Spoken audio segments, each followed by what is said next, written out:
How to permanently adjust the speed on the new Ceva controller.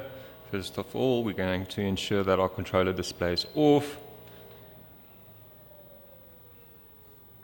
Then from the off position, we're going to hold the set button until we enter our C menu.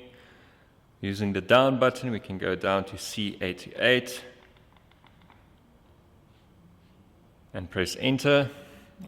Our first sub menu will be our speed control.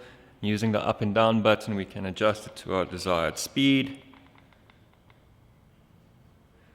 Then we can use the enter button until the display shows off.